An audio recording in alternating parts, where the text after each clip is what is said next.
ডানকুনিতে দাঁড়িয়ে দিলীপের হুঙ্কার, তৃণমূলকে ঝাড়ু মেরে বাংলাদেশে পাঠানোর হুঁশিয়ারি দিলেন রাজ্য বিজেপির প্রাক্তন সভাপতি।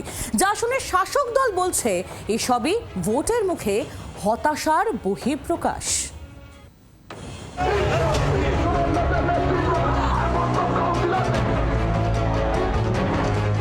ভোট আসছে, নেতাদের সুরও চড়ছে।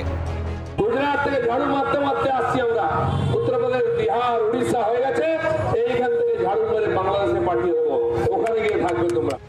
সোমবার হুগলির ডানকুনিতে রাজ্যের শাসক দলকে হুঁশিয়ারি দিলেন দিলীপ ঘোষ। তৃণমূলের পার্টি অফিসের ঢিল ছোড়া দূরত্বে দাঁড়িয়ে হুঙ্কার ছাড়লেন রাজ্য বিজেপির এই শীর্ষ নেতা। কথায় কথায় জয় বাংলা, কথায় কথায় খেলা হবে, সবই পুরো বাংলা থেকে ধার করে নিয়ে এসছেন। এবারে সোনার বাংলা, ওই জাতীয় সংগঠনেও গান, তাহলে দুই বাংলা এক হয়ে যাবে আর ওখানে গিয়ে থাকবে। সে ব্যবস্থা আমরা করবো। অনেককে দিনের বেলা তারা দেখিয়ে দিয়েছি, আপনাদেরকে চাঁদ দেখিয়ে দিয়েছি। বিতর্কের সূত্রপাত রবিবার। সেদিন ডানকুনির মহিশালপাড়ায় বাড়ি বাড়ি প্রচারে বেরিয়ে আক্রান্ত হন স্থানীয় বিজেপি নেতাকর্মীরা। অভিযোগের আঙুল ওঠে স্থানীয় তৃণমূল কাউন্সিলর সূর্যদের বিরুদ্ধে। শাসক দল হামলার অভিযোগ উড়িয়ে দিলেও থামেনি বিতর্ক।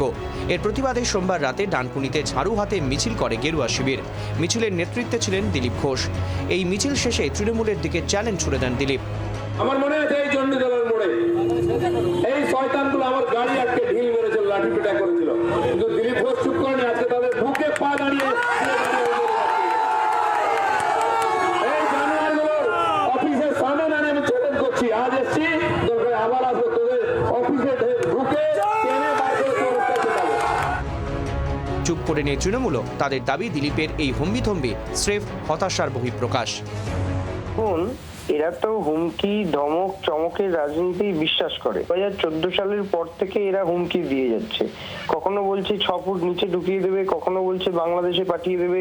দিলীপ ঘোষরা এই সমস্ত বলছেন রাজনৈতিক হতাশা থেকে। ওনারা বুঝতে পারছেন যে 26 পেরোনো 2026-এ বিজেপির পক্ষে অসম্ভব। এসব হতাশার বহিঃপ্রকাশ। যুযুধান দুই শিবিরের তরজায় ফের বাইনারি পলিটিক্সের গন্ধ পাচ্ছে বামেরা।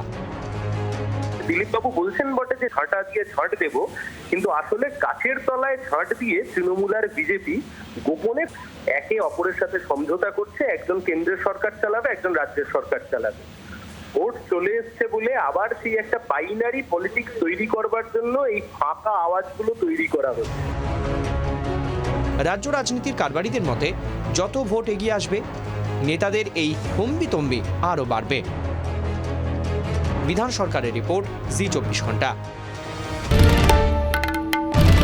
বাংলার আওয়াজ, বাঙালির আবেগ, জি 24 ঘন্টা।